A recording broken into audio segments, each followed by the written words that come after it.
على حبيبك خير الخلق كلهم.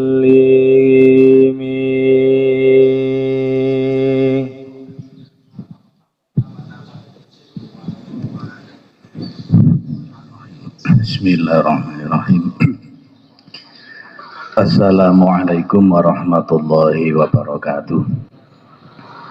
Alhamdulillahi rabbil alamin wa bihi nasta'inu ala umuri dunya waddin.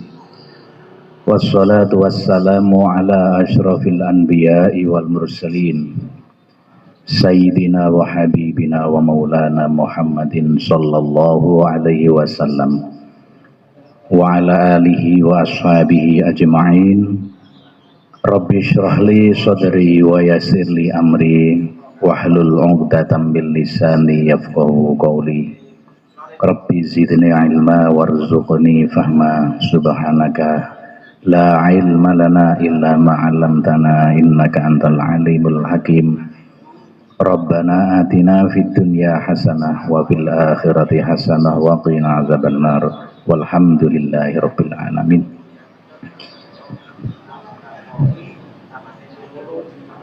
Para alim ulama, Bapak Ibu dosen, adik-adik mahasiswa, mahasiswi, semua hadirin hadirat yang dimuliakan oleh Allah. Bersyukur pada Selasa ini kita masih bisa bertemu dalam forum pengajian ala santri mahasiswa di Gedung Tawajuh Universitas Darul Ulum Jombang. Mudah-mudahan selalu mendapat berkah. Sebelum kita lanjutkan pengajian, meneruskan yang lalu, mari kita tabarrukan dulu, berkirim Fatihah pada pendiri, juga kepada musannif hadzal kitab Al-Imam Al-Ghazwaini wal Imam Abu Bakar Al-Baihaqi rahimahumullah. Nafa'ana bihima wa bi'ulumima fi daraini amin ya rabbal alamin. Lahumul Fatihah. A'udzu billahi minasyaitonir rajim. Bismillahirrahmanirrahim. Alhamdulillahi rabbil alamin arrahmanir rahim maliki yaumiddin. Iyyaka na'budu wa iyyaka nasta'in ihdinas siratal mustaqim siratal ladzina an'amta 'alaihim ghairil maghdubi 'alaihim waladdallin amin. Qala al-musannifu rahimahullahu ta'ala nafa'ana bihi wa bi'ulumihi fid dharaini amin ya rabbal alamin. Terusane sing dhisik ya. As-saminu utawi kang nomor 8 min syu'abil imani saking pira-pira cabange iman iku al imanu iman bihasyrin nasi kelawan digiringe menungso utawa dikumpulnone menungso ba'dama yub'atsuna sakwuse ditangekno sesudah dibangkitkan min kuburihim saking alam kubur him ya annas ilal mauqifi marang panggonan ngadeg atau biasa disebut mahsyar. Liqaulihi ta'ala krana dawe Gusti Allah Subhanahu wa ta'ala ala yadhunnu ana ta ora nyangka sapa ulaika mengkono wong akeh annahum ing sak temene wong akeh iku mab'usuna bakal dibangkitno saking kematian, saking tidur panjang, liyaumin azimin marang dina kang agung, yauma yakumun nasu hale dina ngadeke annasu, ya sapa annasu menungso, li rabbil alamin krana ngadep marang pangeran rabbil alamin, pangerane wong alam kabeh. Jadi cabang iman yang ke-8 ini berdasarkan dalil dari Al-Quran bahwa kita wajib mengimani akan adanya tempat berkumpul seluruh manusia akan digiring di satu tempat sesudah mereka dibangkitkan dari tidur panjang atau dari kematian, di mana ya di tempat berdiri, yaitu di padang mahsyar.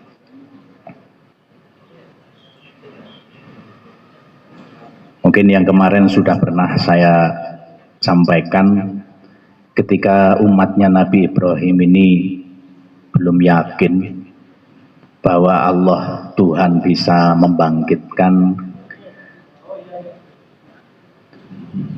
yang sudah mati, apalagi sudah puluhan, ratusan, bahkan mungkin ribuan tahun. Maka kemudian Nabi Ibrahim membuat proposal, ya, usulan kepada Allah dengan menyampaikan, wa idza qala Ibrahim Rabbi arini kaifa tuhyil mauta. Ya Allah, tunjukkan kepada kami bagaimana engkau bisa menghidupkan yang sudah mati. Qala awalam tu'min, Ibrahim, apakah kamu tidak percaya? Qala bala walakin liyatma'inna qalbi. Mboten ngoten Gusti, ananging kula kepingin ati kula niku tambah mantep menawi dipun saged dipirsani bagaimana engkau menghidupkan yang sudah mati. Dari dialog ini kemudian Allah memerintahkan agar Nabi Ibrahim mencari 4 macam burung yang berbeda-beda, kemudian disembelih terus dipotong-potong kecil-kecil, dijadikan satu sehingga tidak bisa diketahui bagian-bagian itu bagian dari burung yang mana. Sudah itu Nabi Ibrahim diperintah untuk meletakkan daging yang sudah dimutilasi kecil-kecil ini di pojok-pojok di atas bukit atau gunung. Sesudah itu Ibrahim diperintahkan untuk memberi isyarat. Ketika isyarat itu sudah diberikan, maka burung yang sudah dipotong, dimutilasi kecil-kecil itu, dagingnya kemudian datang kembali, berkumpul, dan menjadi utuh kembali seperti burung semula. Ini menunjukkan bahwa Allah bisa menghidupkan yang mati, mati di darat, di laut, tenggelam, ataupun kematian yang tidak bisa diketahui di mana jasadnya, tetap nanti akan dibangkitkan bareng-bareng ketika sudah datang hari kiamat. Nah, ini adalah keyakinan kita. Ya, barangkali ada segolongan manusia yang tidak yakin bahwa orang itu akan dibangkitkan lagi dari kematian. Tapi kita, seorang mukmin muslim Ahlus Sunnah wal Jamaah, wajib mengimani bahwa seluruh manusia akan digiring, dikumpulkan dalam satu tempat setelah bangkit dari kubur, yaitu di padang mahsyar, dengan dalil Al-Quran yang sudah kita sebutkan tadi. Wali hadisi Abdillahi bin Umar radhiyallahu anhuma, lan krono hadise sahabat Abdullah ibnu Umar radhiyallahu anhuma, radhiyallahu anhuma, ini berarti Abdullah bin Umar, Umar bin Khattab. Jadi Abdullah bin Umar ini putranya Umar bin Khattab. Di dalam ilmu hadis ada istilah abadalah. Ada 4 sahabat Nabi yang punya nama sama, yaitu sama-sama bernama Abdullah, dan mereka ini ahli hadis semuanya, mempunyai koleksi hafalan hadis yang banyak, sehingga mereka sangat dikenal, sehingga mereka dijuluki sebagai abadalah. Salah satunya adalah Abdullah ibnu Umar, ada lagi Abdullah ibnu Abbas, ada lagi Abdullah ibnu Mas'ud. Termasuk Abdullah ibnu Abbas ini perawi sahabat yang luar biasa, hadisnya sangat banyak. Jadi ini Abdullah ibnu Umar ibnul Khattab meriwayatkan fi Sahih Muslim, dalam kitab Sahih Muslim,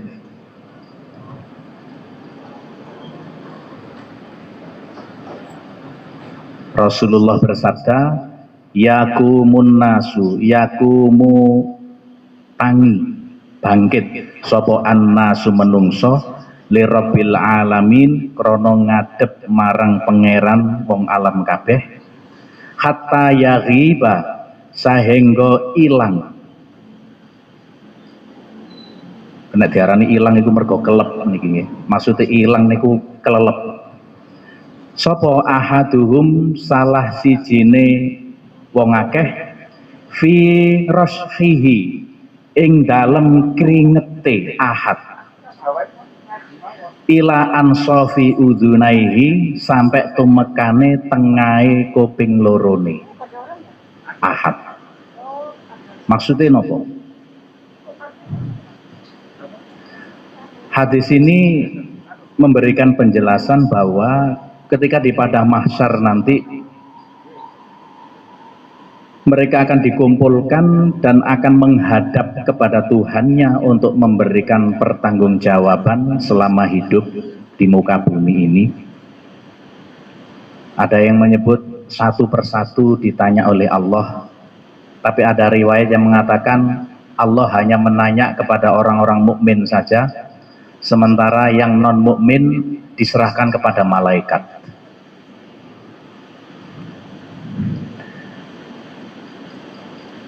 Proses menghadap kehadirat Allah di padang mahsyar ini cukup menguras tenaga, cukup menaikkan adrenalin, sehingga Rasulullah ini menggambarkan saking panjang dan lamanya apa yang ditanyakan Tuhan kepada hambanya ini, sampai-sampai keringat mereka ini bercucuran, bahkan keringat ini bisa menenggelamkan orang itu tingginya sampai telinga. Ini di dalam riwayat yang lain ini disebutkan ada yang jadi begini, orang ketika berhadapan dengan Tuhan di yaumil mahsyar, ya, di padang mahsyar ini kondisinya tergantung amal ibadahnya masing-masing. Kalau kebaikannya banyak, mungkin keringatnya hanya sebatas mata kaki. Meningkat lagi, ada yang keringatnya membanjiri sampai lutut, ada yang sampai pinggang. Kemudian Nabi menyebutkan yang ekstrim itu sampai hampir menenggelamkan orang itu. Jadi ini menggambarkan bahwa amal ibadah itu akan sangat berpengaruh ketika nanti sudah berhadapan dengan Allah Subhanahu wa Ta'ala. Ini disebutkan di dalam riwayat hadis yang diriwayatkan oleh Imam Muslim, ya, dalam kitab Sahih Muslimnya.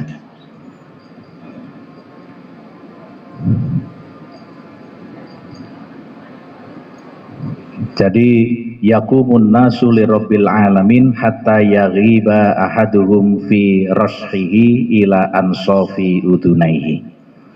Manusia akan berdiri menghadap kehadirat Allah Subhanahu wa taala sehingga mereka di antara mereka ada yang tenggelam oleh keringatnya sendiri sampai batas telinganya. Ini menggambarkan seperti itu ya kondisi yaumul akhirah.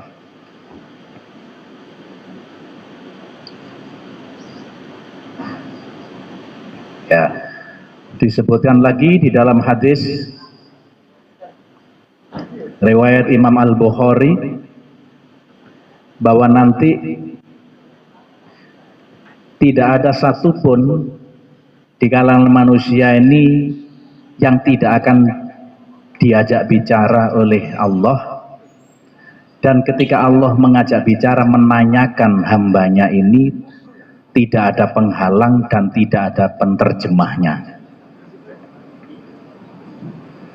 Ketika itu seseorang ketika menghadap Allah, ketika dia menengok ke arah kanan, dia hanya bisa melihat amal yang telah dilakukan. Ketika dia menengok ke arah kiri, dia hanya bisa melihat apa yang telah dia kerjakan.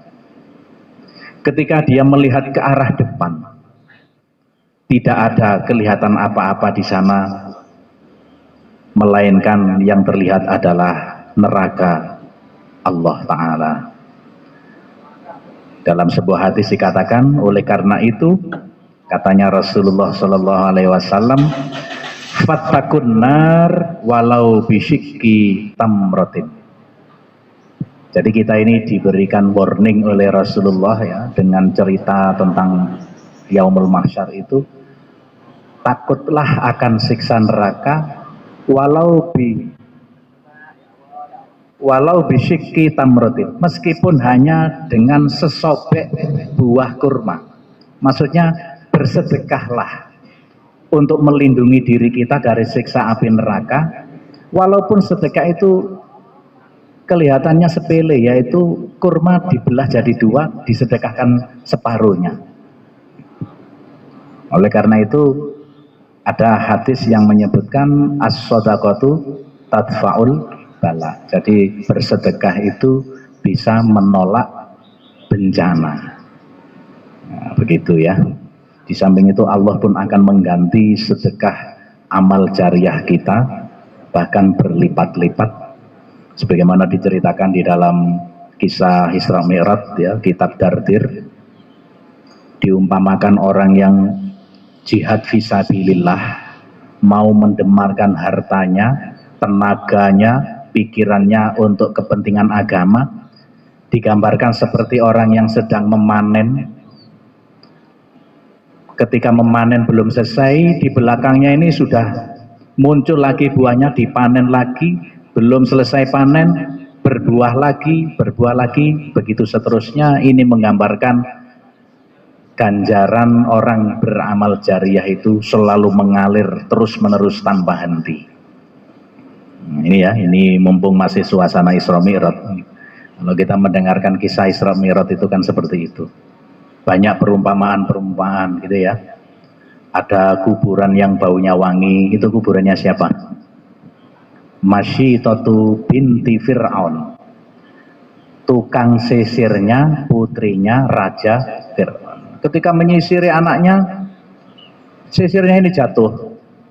Kemudian ibu ini, namanya sebenarnya bukan Masito, Masito itu kan kayak lakop ya, tukang sisir. Ketika sisirnya jatuh, dia berkata, Bismillahi ta'isa Fir'aun. Nah gitu ya. Dengan menyebut Allah, cilakalah Fir'aun. Anaknya Fir'aun ini kaget. Awalaki Rabbun wairu abi. Anaknya ini tanya, loh, apa sampean ini punya Tuhan selain bapakku?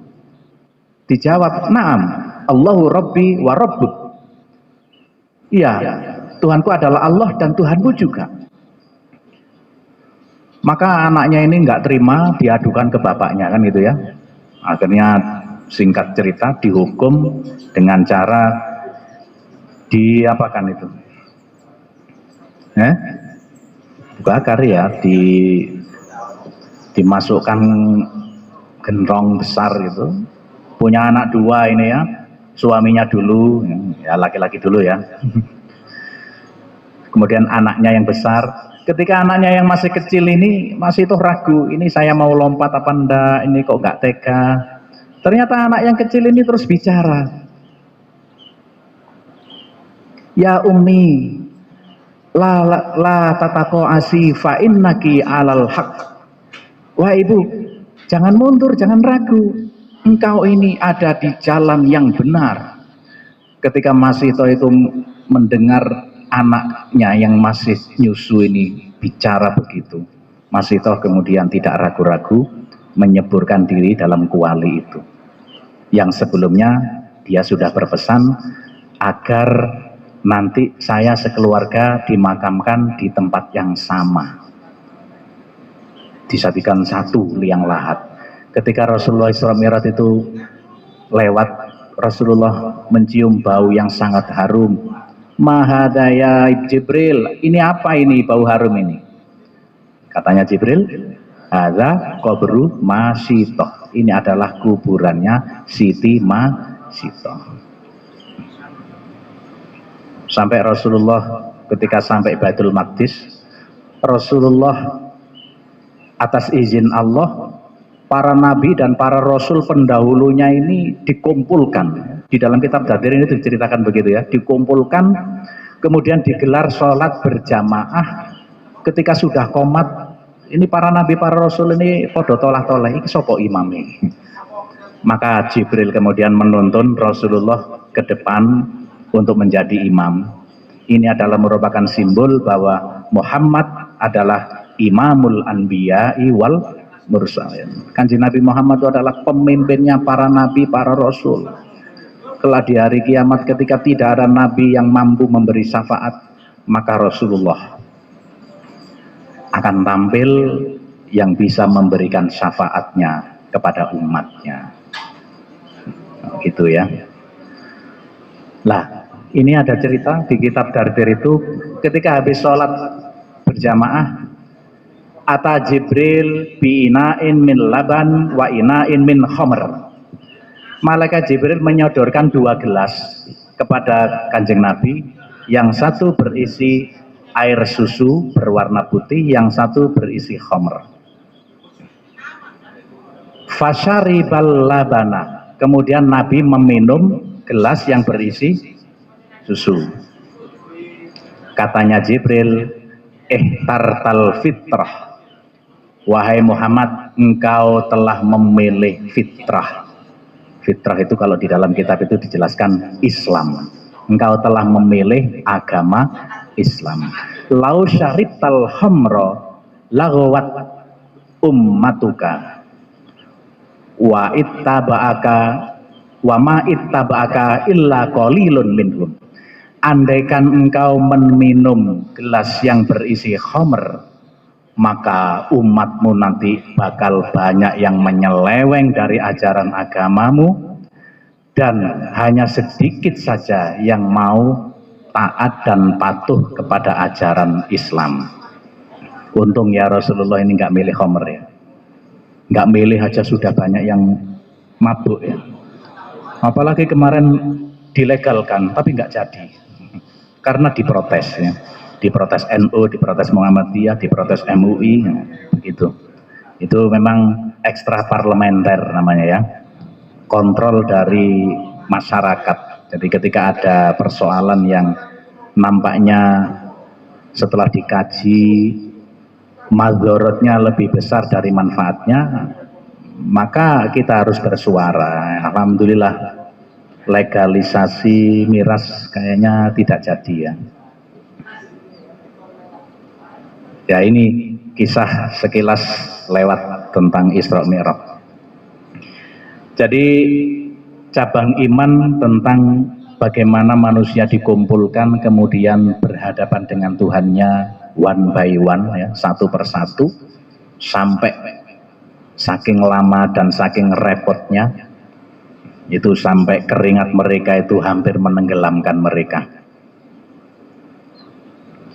Sesudah itu Kalau di dalam rentetannya sesudah dibangkitkan dan berhadapan dengan Tuhan, maka akan menuju mizan, kan ya. Setelah itu kan menuju mizan, yaitu timbangan amal. Waman sakulat mawazinuhu fahuwa fi 'aisyatir radiyah wa amma man khaffat mawazinuhu fa ummuhu hawiyah. Ya, soal beramal kita nggak usah ngitung-ngitung ya. Alhamdulillah saya tadi sudah sholat subuh berjamaah, sebelumnya sudah membaca Yasin. Ya kalau berbuat baik itu lebih baik dilupakan saja ya. Yang diingat itu kejelekan aja. Masalah saya tadi meskipun sholat subuh berjamaah tapi saya kok terburu-buru ya, sehingga sholat saya kurang khusyuk. Lebih baik itu ya. Karena itu akan bisa menjamin kita ini semakin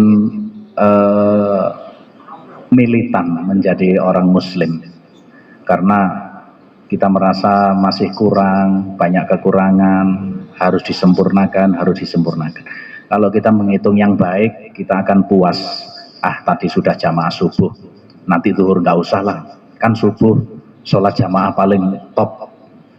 Disaksikan malaikat, kan itu ya. Inna Qur'anal fajri kana masyhuda.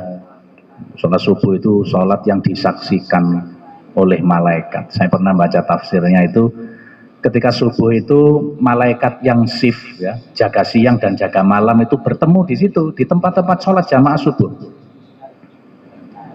Yang habis jaga malam mau naik ikut sholat subuh, yang mau jaga siang turun juga ikut sholat subuh. Kemudian malaikat yang naik setelah jaga malam ini bilang kepada Allah, ya Allah, saya tadi meninggalkan umatmu, orang-orang mukmin sedang bersujud menyembah engkau, maka ampunilah mereka. Kemudian Allah menjawab, qad ghafartu lahum, saya sudah mengampuni. Nah, gitu ya. Jadi memang di dalam Al-Quran begitu. Sholat subuh itu sholat yang paling top, meskipun hanya 2 rakaat tapi waktunya paling sulit ya. Enak-enak turu, kadang wis ngelilir di apen-apen turu ya, direm-remno golek selimute soalnya kademen. Nek krungu adzan subuh aja apen-apen merem, langsung tangi. Kalau bisa setengah jam sebelum subuh ya, sholat tahajud 4 rakaat, witir 3, nggak ngenteni dulu azan, bisa sholat sunat fajar. Ini luar biasa ini. Ini kalau Ramadan silakan bisa kalau Ramadan itu, karena kita bangun untuk sahur. Jadi waktu-waktu yang mustajab, amal-amal yang sangat luar biasa itu ada di sepertiga malam. Sahur, tahajud, witir, sholat sunat fajar, sholat jamaah subuh. Mari subuh ngantuk turu ya. Iya ngono. Jadi nek turu ning ngono iku jenenge turu sing ibadah. Naumus shaimi ibadatun. Tapi nek bengine wis gak traweh, gak darus, nyumut mercon ae. Mulih-mulih njaluk sahur, mari sembahyang subuh turu. Nek ngono iku gak turu ibadah iku ya. Iku turune wong karipan iku. Tapi nek karipan salat iku apik. Tapi ya cek mending ya, awan-awan turu timbangannya gak turu ngerasani, gak turu ndelok TV ya, nonton sinetron kepingin ya. Biasanya lah ngono, tahan ini ujian. Akhirnya mokel mlebu jeding ngokop banyu tuh gayung. Bisa terjadi itu, bisa. Kan gak ono sing roh ya. Walah gak ono sing roh ae kok. Jadi itu ya, al-iman bihasyrin nas. Kita harus percaya bahwa kelak semua yang mati akan dibangkitkan, berapa ratus juta tahun pun akan dibangkitkan dan akan ditanya satu persatu. Konon katanya orang yang pertanyaannya paling lama itu orang yang kaya ya. Karena orang yang nggak punya itu yang ditanyakan apa? Nggak ada. Makanya katanya Rasulullah ketika Isra Mi'raj itu dipersilakan melihat surga dan neraka. Rasulullah itu melihat betul bahwa aksaru ahlil jannah al fuqara, mayoritas penghuni surga adalah kaum fakir miskin. Soalnya ibadahnya mempeng, ya gak patek enek sing ya gitu, karena terpaksa gitu ya, alhamdulillah ya. Terus ketika melihat ahlun nar, faro'a itu aksaru ahlin nar an-nisa, mayoritas penghuni neraka adalah kaum wanita. Kenapa? Saya pernah baca itu diantaranya karena wanita banyak yang mengumbar auratnya, ya. Kemudian karena perempuan ini juga amalnya kurang, karena 1 bulan itu pasti libur. Beda dengan laki-laki ya, nggak pernah libur. Sampai nak libur ngapain? Turu ya, lo TV ya, itu amalnya kan gak iso tambah gitu. Tapi menurut fikihnya Imam Hanafi boleh ya orang sedang haid itu membaca Al-Quran, boleh. Ini pakai kaidah istihsan, timbangannya gak lapo-lapo kan eman sak minggu. Katanya Imam Hanafi, yo api ailah nek deres Al-Quran tanpa memegang mushaf ya. Apalagi dalam situasi mungkin sedang belajar atau ikut musabaqah dan lain sebagainya, boleh. Fikihnya Imam Hanafi itu membolehkan menggunakan teori istihsan. Asalnya tidak boleh, tapi karena dianggap baik maka menjadi boleh. Membaca Al-Quran ketika sedang hadas besar seperti haid itu menurut Imam Hanafi boleh. Ini kebanyakan dipakai di pondok-pondok ya. Kalau ada anak-anak yang mau ikut MTQ, waktunya tampil kok haid, wis gak apa-apa, ikut Imam Hanafi. Ketika umroh atau haji di sana pindah mazhab menjadi mazhab Maliki kan itu ya. Kalau mazhab Syafi'i repot karena bersentuhan lain jenis saja batal wudunya. Nah kalau di sana berkerumun, berdesak-desakan, bolak-balik wudhu, angel golek nggon wudhu, maka menjadi begitu ya. Fikih itu fleksibel ya, gampang. Fikih adalah solusi, dia akan memberi jalan keluar. Ya, selanjutnya saya tambahkan wattasi'u yang nomor 9. At-tasi'u utawi nomor 9 min syu'abil imani, saking piro-piro cabange iman, iku al imanu iman, bi anna darul mukminin, kelawan sak temene panggonane atau kampunge wong mukmin, wa ma'wahum lan panggonane al mukminin iku al jannatu swarga, wa darul kafirina lan panggonane pira-pira wong kafir, wa ma'wahum ya panggonane wong kafir iku annaru, neraka. Jadi keimanan ini memberikan rasa optimisme bagi umat Islam, umat yang beriman, bahwa jerih payah, susah payah yang pernah dialami selama hidup di dunia dan konsisten istiqomah dalam taat kepada agama, ini akan membuahkan kesenangan bahwa nanti pada akhirnya kita akan dimasukkan ke dalam darul mukminin, yaitu surga Allah Subhanahu wa ta'ala. Begitu juga sebaliknya. Liqaulihi ta'ala, krono dawuhe Gusti Allah Subhanahu wa taala berdasarkan, jadi ini cabang iman yang ke-9 ini berdasarkan dalil firman Allah, bala man kasaba sayyi'atan wa hatat bihi khati'atuhu faulaika ashabun nari hum fiha khalidun walladzina amanu wa amilus solihati ulaika ashabul jannah hum fiha khalidun. Surat Al-Baqarah ayat 81 sampai 82. Bala, ini sebenarnya merupakan jawaban ayat sebelumnya. Siapa yang tahu ayat sebelumnya ini bunyinya? Nah, ayat sebelumnya bunyinya gini, wa qalu lan tamassanan naru illa ayyaman ma'dudah. Orang-orang Yahudi ini menganggap lan tamassanan nar, kita tidak akan disentuh api neraka illa ayyaman ma'dudah, kecuali hanya beberapa hari saja.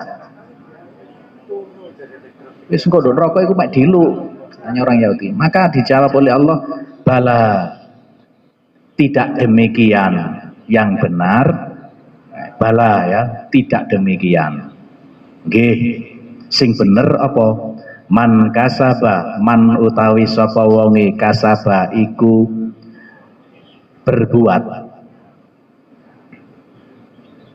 sayyiatan ing keelekan, keawonan, wahatot lan ngliputi bihi kelawan man apa khati'atuhu, kesalahan man, faulaika mongko utawi mengkumu-kunu wong akeh iku ashabun nari, bakal dadi penghuni neraka. Jadi wong iku nek amale elek, akeh eleke, diliputi kejelekan-kejelekan, maka tempatnya adalah di neraka.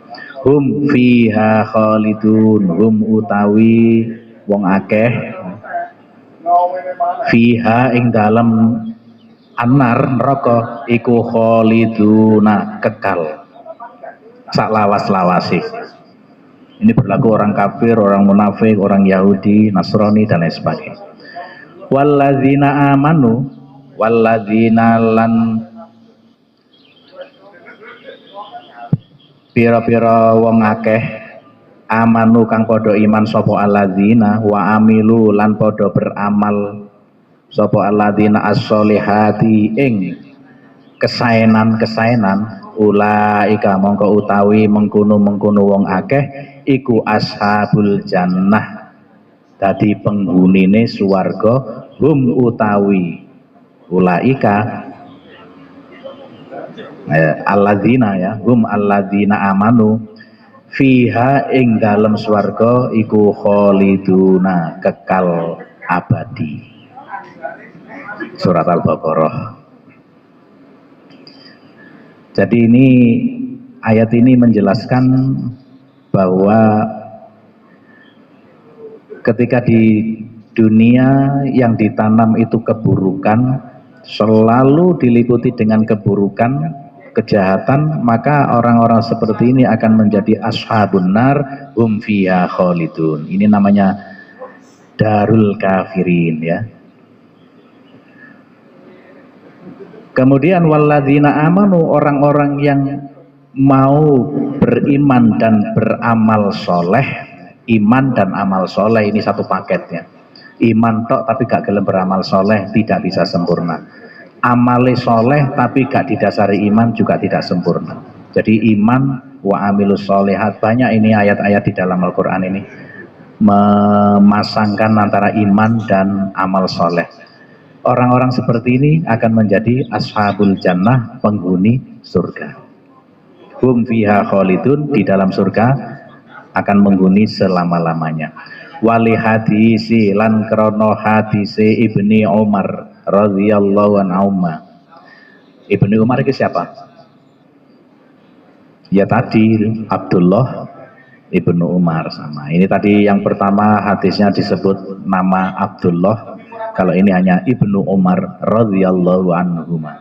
Fi sahihaini ing dalam kitab sahih loro, Sahih Bukhari, Sahih Muslim. Nah ini, inna ahadakum sak temene salah sijine sira kabeh, idza mata ing dalem nalikane sekarat mati sapa ahad, urido diketokno alaihi ing atase ahad apa naibul fa'ile ya. Urido ini fi'il majhul ya, diketokno tadi kalimat pasif. Urido diketokno alaihi ing atase ahad apa maq'aduhu panggonane ahad bil ghadati nalika wayah esuk wal asyi lan wayah sore.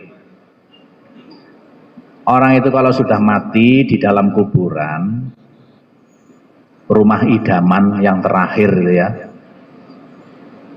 hanya 1 kali 2 meter, tanpa bantal, tanpa kloso, ora ono ewange ya, turu ijen kano ewange, dulure wis padha mulih, ora ono koncone kejaba amale dhewe-dhewe. Loh, ini di dalam hadis sahih ini disebutkan orang kalau sudah mati di dalam kubur, setiap pagi dan sore itu ditampakkan kepada orang itu apa tempatnya nanti di akhirat sesudah kiamat. Wa in kana nalikane ono apa ahad min ahlil jannah saking penghuni swarga, famin ahlil jannah mongko sing diketokno ya dadi bakale penduduk swarga. Wa in kana lan nalikane ana sapa ahad min ahlin nar saking penghuni neraka, famin ahlin nar mongko sing diketokno iku ya bakal dadi penghuni neraka. Yuqalu diucapaken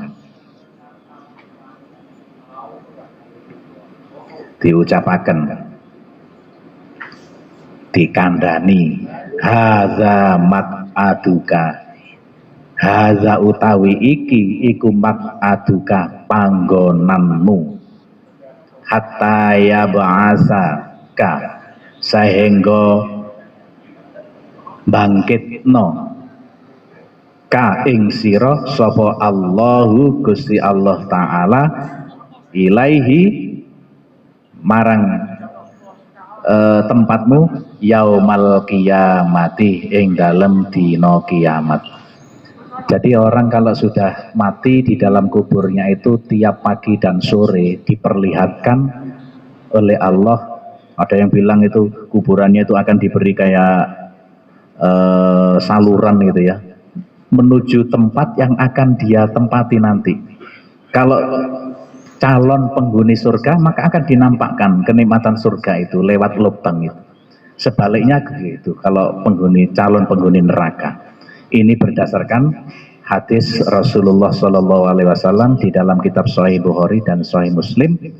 Kemudian menampakkan itu sambil dikatakan kepada orang-orang itu, ya inilah tempat kamu nanti.